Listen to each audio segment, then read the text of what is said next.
નવું ચેપ્ટર જોઈએ છીએ કે જેમાં આપણને કેટલું બધું નવું શીખવા મળશે। તો ચાલો નવા ચેપ્ટરની શરૂઆત કરીએ। તો નવું ચેપ્ટર શું છે આપણું? તો કે ચેપ્ટર નંબર 7 એ છે ત્રિકોણની એકરૂપતા। શું છે? તો કે ત્રિકોણની એકરૂપતા। ત્રિકોણ એટલે કે ટ્રાયેંગલ્સ, એકરૂપતા એટલે કે કોંગ્રુઅન્સ એટલે કે કોંગ્રુઅન્સ ઓફ ટ્રાયેંગલ્સ। તો ફ્રેન્ડ્સ, આમાં આપણે ત્રિકોણ વિશે કેટલું બધું નવું જાણીશું કે જેમાં તમે બધાને ખૂબ મજા આવશે। તો ચલો ફ્રેન્ડ્સ, આપણે સ્ટાર્ટ કરીએ। તો ચાલો આપણે પહેલા જોઈએ કે પ્રત્યેક વિધાન સાચું બને એ રીતે ખાલી જગ્યા પૂરો। આપણે ખાલી જગ્યાઓ પૂરવાની છે। તો પહેલા આપણને શું કહેવામાં આવ્યું છે કે જો આકૃતિ F1 અને આકૃતિ F2 એકરૂપ હોય તો તેને ટૂંકમાં ખાલી જગ્યા લખાય। તો શું કીધું છે કે આકૃતિ F1 અને આકૃતિ F2 એ એકરૂપ હોય તો તેને ટૂંકમાં કેવી રીતે? તો જો ફ્રેન્ડ્સ, એકરૂપ એટલે કે એકરૂપની નિશાની કેવી છે? તો કે આમ બે લીટા અને ઉપરની કોર આમ, આને કહેવાય એકરૂપ। તો હવે આપણને કેવું છે આકૃતિ F1 અને આકૃતિ F2। તો આ છે F1 અને F2 એટલે કે શું થઈ ગયું? તો કે F1 એકરૂપ છે F2। જો ફ્રેન્ડ્સ, થઈ ગયું ને? તો કેવી રીતના રચાય? તો કે F1 એકરૂપ છે F2। તો જો આકૃતિ F1 અને આકૃતિ F2 એકરૂપ હોય તો તેને ટૂંકમાં F1 એકરૂપ છે F2 લખાય।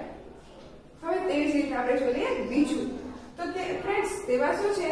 તો કે જો રેખાખંડ AB અને રેખાખંડ CD એકરૂપ હોય તો તેને ટૂંકમાં કેવી રીતે લખાય? તો હવે આમાં કીધું છે એકરૂપતા। તો આપણે ફ્રેન્ડ્સ, એકરૂપની નિશાની શું છે? તો કે પેલા બે લીટા અને ઉપર આવી લીટી। તો હવે આ એકરૂપની નિશાની મળી ગઈ, પણ હવે શું કીધું છે કે રેખાખંડ AB।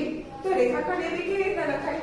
તો આ રેખાખંડ અને નીચે AB, આ થઈ ગયો રેખાખંડ AB અને રેખાખંડ CD। તો રેખાખંડ CD થઈ ગયું ફ્રેન્ડ્સ। તો હવે શું બચાવ્યાને? તો કે રેખાખંડ AB એકરૂપ છે રેખાખંડ CD। જુઓ ફ્રેન્ડ્સ, જો રેખાખંડ AB અને રેખાખંડ CD એકરૂપ હોય તો તેને ટૂંકમાં રેખાખંડ AB એકરૂપ છે રેખાખંડ CD લખાય। હવે તેવી જ રીતે આપણે જોઈએ કે ત્રીજું કે જો બાજુખૂણો P અને બાજુખૂણો Q હોય તો ખાલી જગ્યા લખી શકાય। તો હવે આ બંને બરાબર હોય તો તેને બીજી કેવી રીતના લખી શકાય? તો કે આપણે બાજુખૂણો આપ્યો છે તો તેને ખૂણો, તો કે P પછી એકરૂપ છે ખૂણો Q, એમ છે ને ફ્રેન્ડ્સ? તો જો જે માપખૂણો બરાબર હોય તેને એકરૂપમાં લખવો હોય તો ખૂણો P એકરૂપ છે ખૂણો Q, એમ પણ લખી શકાય। ફ્રેન્ડ્સ, તો આમાં મજા આવે છે ને? તો આમાં આપણે આવી કેટલીક નિશાનીઓ સાથે આપણે આગળ આમાં ભણવાનું છે, તો બધા આપણે શીખી લઈએ। તો ચાલો આપણે જોઈએ ચોથું। તો તેમાં શું કીધું છે ફ્રેન્ડ્સ? તો કે જો ખૂણો XYZ અને ખૂણો BCD ના માપ સરખા હોય તો ખૂણો Y એકરૂપ છે ખાલી જગ્યા। તો ફ્રેન્ડ્સ, આપણે શું કીધું છે કે ખૂણો, આ ખૂણો છે આપણો, તો કે ત્રિકોણ એટલે કે X, Y અને Z, અને બીજો ત્રિકોણ કયો કીધો છે? તો કે BCD આ કીધું છે। તો આમાં આ ત્રિકોણ એમને જોડવાનું કીધું છે અને આમાં આ ત્રિકોણ। તો શું કીધું છે કે જો આ ત્રિકોણમાં આ X Y રહ્યો એ હોય તો તેને એકરૂપ આમાં શું થશે? તો કયું થશે ફ્રેન્ડ્સ? તો કે C, કેમ કે અહીંયા કણે Y અને અહીંયા કણે C એ બંને કેવા થાય? પરસ્પર એકરૂપ। તો શું આવશે કે ખૂણો Y એકરૂપ છે ખૂણો C। જો ફ્રેન્ડ્સ, આમાં આવી ગયું? તો કે હા। શું થશે? તો કે જો ખૂણો XYZ માં ખૂણો Y એકરૂપ હોય તો ખૂણો BCD માં ખૂણો C એકરૂપ હોય। હવે જોઈએ પાંચમું। તો તેમાં શું કીધું છે ફ્રેન્ડ્સ? કે ત્રિકોણ FOX અને ત્રિકોણ RMB એકરૂપ હોય તો તેને ટૂંકમાં ખાલી જગ્યા લખી શકાય। હવે આપણને કીધું છે કે આ બંને એકરૂપ હોય તો કેવી રીતે લખી શકાય? તો ચાલો આપણે જોઈ લઈએ. તો એકરૂપ કીધો છે તો કયો ત્રિકોણ કીધો છે F O X અને શું કીધું છે કે એકરૂપ. તો આપણી એકરૂપની નિશાની શું છે? તો કે આમ છે ને ફ્રેન્ડ્સ. અને કયો સામે ત્રિકોણ કીધો છે? તો કે ત્રિકોણ R M D. જો ફ્રેન્ડ્સ થઈ ગયું ને? તો કેવી રીતે લખી શકાય? તો કે ત્રિકોણ F O X એકરૂપ છે ત્રિકોણ R M D. જો ફ્રેન્ડ્સ આવી ગયું ને? હવે તેવી જ રીતના જોઈએ કે જો ત્રિકોણના વચ્ચે કુલ ખાલી જગ્યા બે ત્રિકોણ વચ્ચે કુલ ખાલી જગ્યા સંગતતાઓ હોય છે. તો આ બે ત્રિકોણો હોય તો તેની વચ્ચે સંગતતાઓ કેટલી થાય? તો કે 1 2 3 4 5 ને 6 એટલે કે 6 સંગતતાઓ થાય. કેટલી સંગતતાઓ થાય? 6. અને કેટલા ત્રિકોણ વચ્ચે? તો કે 6 ત્રિકોણ વચ્ચે. હવે જોઈએ આપણે સાતમું. તો ફ્રેન્ડ્સ સાતમામાં આપણે શું કીધું છે કે જો A B C એકરૂપ છે F E D માટે તો ત્રિકોણ A B C એકરૂપ છે શું? તો ખાલી જગ્યા આપણને આપી છે. તો આપણે જોઈ લઈએ. તો શું કીધું છે કે આપણે જોઈએ ત્રિકોણમાં. તો કે ત્રિકોણ A B C અને બીજો ત્રિકોણ કયો થશે? તો કે F E અને D. જો ફ્રેન્ડ્સ જો ત્રિકોણ ABC એકરૂપ હોય તો તેના સામે ત્રિકોણ A E D પણ એકરૂપ થાય. એટલે કે ત્રિકોણ ABC એકરૂપ છે ત્રિકોણ F E D. હવે જોઈએ આઠમું. તો તેમાં શું કીધું છે કે ત્રિકોણ PQR એકરૂપ છે ત્રિકોણ RSK હોય તો QR એકરૂપ છે ખાલી જગ્યા. તો હવે શું કરશું? તો આપણે કીધું છે કે ત્રિકોણ આપણને કીધો છે કયો? તો કે PQR. હવે PQR આપ્યો છે અને બીજો કયો કીધો છે? તો કે RSK. આમ કીધો છે. જો QR એટલે કે RU એકરૂપ આ ત્રિકોણ આખો એકરૂપ જ છે. તો હવે આ QR એકરૂપ હોય તો તેની સામે કયો રેખાખંડ એકરૂપ હોય? તો કે SK થાય ને ફ્રેન્ડ્સ. તો કે QR એકરૂપ છે SK એટલે કે શું આવશે? તો રેખાખંડ QR એકરૂપ છે રેખાખંડ SK. હવે જોઈએ કે આઠમું. તો આઠમામાં શું કીધું છે ફ્રેન્ડ્સ? તો કે જો ત્રિકોણ PQR એ આપણે જોયું કે PQR અને એકરૂપ છે ત્રિકોણ RSK તો SK રેખાખંડ અને QR રેખાખંડ સમરૂપ થાય. હવે જોઈએ નવમું. તો ફ્રેન્ડ્સ એમાં શું કીધું છે કે જો ત્રિકોણ DEF એકરૂપ હોય ત્રિકોણ MNO હોય તો આપણે ત્રિકોણ તો ખૂણો FDE એકરૂપ ખાલી જગ્યા. તો ચાલો એ આપણે જોઈ લઈએ. તો શું કયો ત્રિકોણ કીધો છે? તો કે ત્રિકોણ DE અને F એમ કીધો છે. તો હવે જોઈ લઈએ આપણે બીજો. તો સામે કીધો કયો છે? તો કે M A અને O એમ કીધો છે. તો એમાં આપણને ખૂણો કયો કીધો છે? તો કે FDE આ ખૂણો કીધો છે. તો સામે કયો ખૂણો થશે? તો કે OMN એમ થશે ને? આ ખૂણો થશે સામે. અહીંયા કણે આ છે તો અહીંયા પણ એ જ થશે. એટલે કે ત્રિકોણ DEF એકરૂપ છે ત્રિકોણ MNO હોય તો ખૂણો FDE એકરૂપ થશે ખૂણો OMN. જુઓ ફ્રેન્ડ્સ થઈ ગયો ને? હવે એવી જ રીતે રીતના જોઈએ 10મું. તો તેમાં શું કીધું છે ફ્રેન્ડ્સ કે જો ત્રિકોણ FOX એકરૂપ ત્રિકોણ AMC હોય તો રેખાખંડ XF એકરૂપ ખાલી જગ્યા. હવે આપણને બીજું કીધું છે કે આ ત્રિકોણ છે આપણો. તો ત્રિકોણમાં એમ કીધું છે કે FO અને X અને બીજો ત્રિકોણ કયો કીધો છે તો કે AMC. હવે આમાં કીધું છે કે તો X અને F રેખાખંડ XF એટલે કે આ રેખાખંડ છે તે એકરૂપ હોય તો સામે કયો હોય તો કે આ CA થાય ને ફ્રેન્ડ્સ.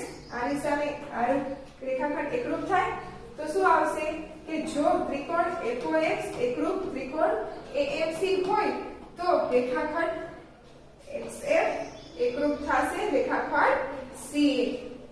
ફ્રેન્ડ્સ બધાને મજા આવે છે ને અને સમજાય છે ને? તો ચલો હવે આપણે આગળ વધીએ. તો ફ્રેન્ડ્સ હવે શું જોવાનું છે તો કે હવે આપણે 11 ની ખાલી જગ્યા. તો તેમાં શું કહેવામાં આવ્યું છે આપણને કે જો ત્રિકોણ ABC અને ત્રિકોણ XYZ માટે રેખાખંડ AB એકરૂપ છે રેખાખંડ XY અને રેખાખંડ BC એકરૂપ છે રેખાખંડ YZ અને રેખાખંડ CA એકરૂપ છે રેખાખંડ ZX હોય તો ખાલી જગ્યા શરતને આધીન ત્રિકોણ ABC એકરૂપ ત્રિકોણ XYZ છે. તો ચાલો આપણે જોઈ લઈએ કયો ત્રિકોણ કીધો છે તો કે ત્રિકોણ A B અને C અને બીજો ત્રિકોણ કયો કીધો છે તો કે X Y અને Z આમ કીધું છે. અને કીધું છે કે રેખાખંડ AB એકરૂપ છે રેખાખંડ XY. હવે AB એટલે કે AB છે એના બરાબર આ છે અને BC છે એના બરાબર YZ છે અને AC છે એના બરાબર XZ છે. તો હવે આવા બધાની શું આવી આ બાજુ આને શું કહેવાય બાજુ એટલે કે આની બાજુ અને આની બાજુ બધી કેવી છે એકરૂપ. તો આ બાજુ આ બીજી બાજુ આ પણ બાજુ આને શું કહેવાય તો કે બધા ત્રિકોણની સામે સામેની બાજુ સરખી છે એટલે કે AB બાજુ અને XY બાજુ એ બંને સરખી છે. BC અને YZ પછી AC અને X છે. તો આ શું આવ્યું તો કે બધીમાં શું છે એકરૂપ તો કે બાજુ એટલે કે કેટલી છે તો કે 1 2 અને 3 એટલે કે શું કહેવાય બા બા બા એટલે કે બાબા શરતને આધીન ત્રિકોણ ABC અને ત્રિકોણ XYZ એકરૂપ છે. તો કઈ શરત આવી કે બાજુ બાજુ બાજુ એટલે કે બા બા બા. હવે જોઈએ આપણે 12મી. તો ફ્રેન્ડ્સ એમાં શું કીધું છે એમાં પણ આવી જ રીતના તો કે ત્રિકોણ PQR અને ત્રિકોણ ACI માટે રેખાખંડ PQ એકરૂપ છે રેખાખંડ CI અને ખૂણો Q એકરૂપ છે ખૂણો I અને રેખાખંડ QR એકરૂપ છે રેખાખંડ ID હોય તો ખાલી જગ્યા શરતને આધીન ત્રિકોણ PQR એકરૂપ છે ત્રિકોણ CID.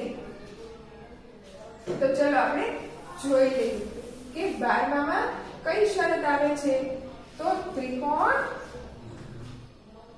PQ ને R અને બીજો ત્રિકોણ કયો બનશે તો કે CID. આ ત્રિકોણ બન્યો.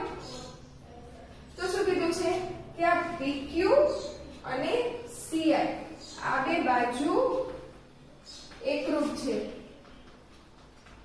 એમ છે. પછી શું કીધું છે કે ખૂણો Q અને ખૂણો I એટલે કે ખૂણો એ એકરૂપ છે. પછી શું કીધું છે કે QR એટલે કે આ બાજુ અને ID એટલે કે આ બાજુ એ પણ એકરૂપ છે. તો આમાં શું થશે તો કે જો આ બા ખુ બા એટલે કે બાજુ ખૂણો બાજુ એટલે કે બાખુબા. તો કઈ શરત આવી? તો કે બાખુબા. કેમ? કેમ કે આમાં બાજુ ખૂણો અને બાજુ એ એકરૂપ થાય છે એટલે કે એના કારણે આખું ત્રિકોણ એકરૂપ છે. તો કઈ શરત આવી?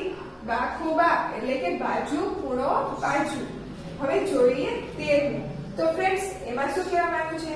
તો એમાં કીધું છે કે ત્રિકોણ LMN અને ત્રિકોણ STR માટે ખૂણો L એકરૂપ છે ખૂણો S અને રેખાખંડ LN એકરૂપ છે રેખાખંડ SN અને ખૂણો N એકરૂપ છે ખૂણો R હોય તો ખાલી જગ્યા શરતને આધીન ત્રિકોણ LMN એકરૂપ છે ત્રિકોણ STR. તો ચલો આપણે આ જોઈ લઈએ. તો આપણે કયો ત્રિકોણ આપ્યો છે? તો કે L M અને N અને બીજો કયો ત્રિકોણ આપ્યો છે?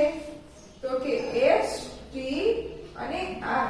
તો આમાં શું કીધું છે કે ખૂણો L આ ખૂણો L અને ખૂણો S એ બંને એકરૂપ છે. તો આ શું આવ્યો? તો કે ખૂણો. આ પણ ખૂણો. પછી શું આવ્યું? તો કે LM રેખાખંડ LN અને સામે રેખાખંડ છે SR. તો એ શું આવી? બાજુ એટલે કે એ પણ એકરૂપ છે. પછી શું કીધું છે કે ખૂણો N એટલે કે આ ખૂણો અને ખૂણો R આ બંને સમરૂપ એકરૂપ છે.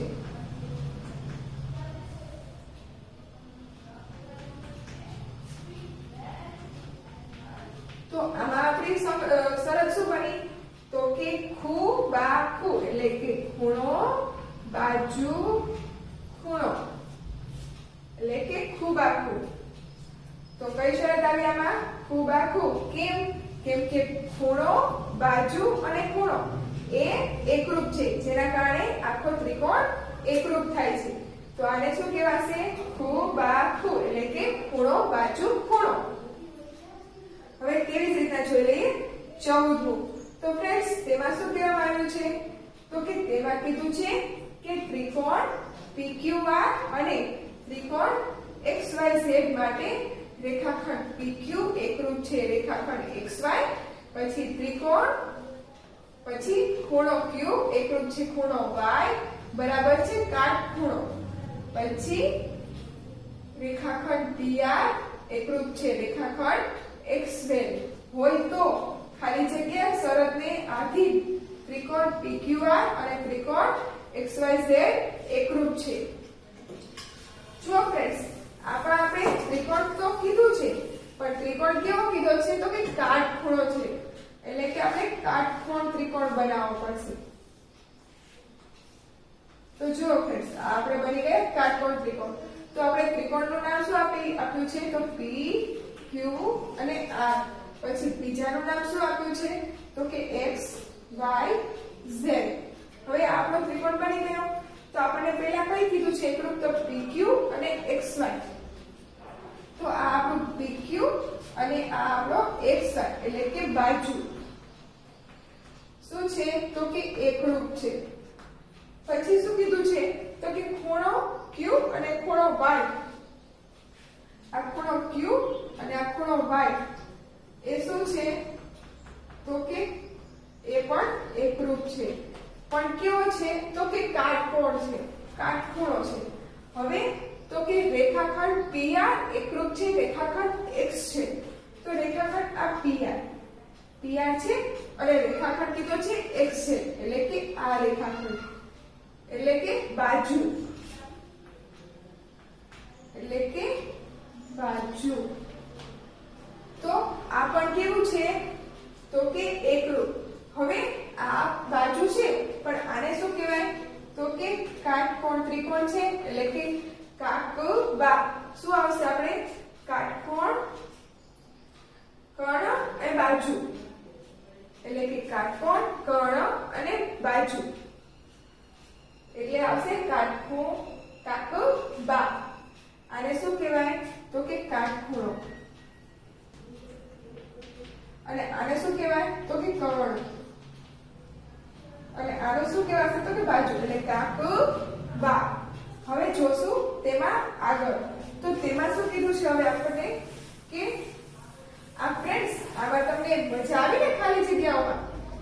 હવે આપણે જોઈએ આના અનુરૂપ દાખલાઓ. તો તેમાં આપણને શું કહેવામાં આવ્યું છે કે નીચેના ત્રિકોણ કઈ શરતને આધીન એકરૂપ છે તે લખો.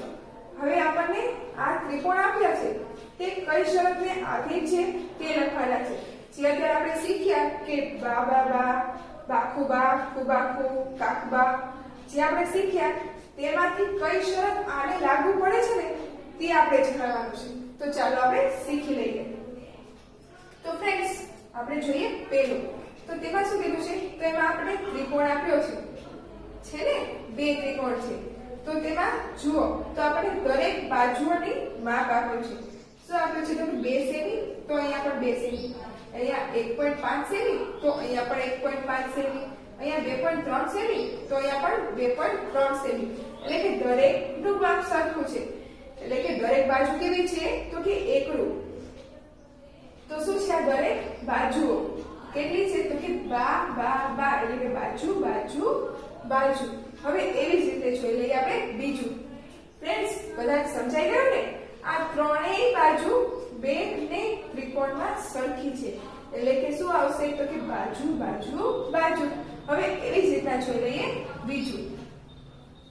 તો તેમાં શું છે? તો કે આપણે કાટકોણ ત્રિકોણ કીધો છે, બરોબર? અને બાજુનું માપ પણ આપ્યું છે. તો બાજુનું માપ શું આપ્યું છે? તો કે 2.5. અહીંયા કણે પણ 2.5. અને અહીંયા કર્ણનું માપ શું આપ્યું છે? તો કે 3 સેમી. અને અહીંયા પણ તો 3 સેમી. તો શું થશે? તો કે આ કાટકોણ છે એટલે કે કા, પછી આ કર્ણ છે એટલે કે ક, અને બાજુનો બા એટલે કે કા ક બા. થશે ને ફ્રેન્ડ્સ એવી રીતના? તો બધાને મજા આવે છે ને? આમાં શું થશે? તો કે કાટકોણનો કા, કર્ણનો ક, અને બાજુનો બા એટલે કે કાકબા. હવે જોઈએ આમાં ત્રીજું. તો ફ્રેન્ડ્સ એમાં શું કહેવામાં આવ્યું છે? તો કે આમાં આપણને ત્રિકોણ આપ્યા છે. કેવી રીતના? તો જો એક બાજુ આપી છે 3 સેમી, તો અહીંયા પણ 3 સેમી. પછી ખૂણો છે વચમાં, શું છે? 60 અંશનો, તો અહીંયા પણ 60 અંશનો. અહીંયા પણ 2.5 સેમી, અહીંયા પણ 2.5 સેમી બાજુ આપી છે. તો શું થશે? અહીંયા આને શું કહે? બાજુ ખૂણો બાજુ, એટલે કે બા ખુ બા. એટલે કે આ એકરૂપ છે. એટલે કે બાખુબા શરત આવશે. હવે તેવી જ રીતે આમાં. તો ફ્રેન્ડ્સ એમાં પણ ત્રિકોણ આપ્યા છે. તેમાં ખૂણો આપ્યો છે 30 અંશનો. તો આ પણ 30 અંશનો છે એટલે કે એકરૂપ છે. 2.5 સેમી બાજુ છે, તો અહીંયા પણ 2.5 સેમી બાજુ છે. અહીંયા 110 સેમી, 110 અંશનો બંનેમાં ખૂણો છે. તો શું થશે? ખૂણો બાજુ ખૂણો, એટલે કે ખુ બા ખુ. તો ફ્રેન્ડ્સ આમાં મજા આવી ને? તો આનું તમે રિવિઝન ચાલુ રાખજો કે જેથી તમને બધાને સરસ રીતે આવડે છે. હવે આગળ આમાં થોડી વારમાં આપણે ફરી મળીશું.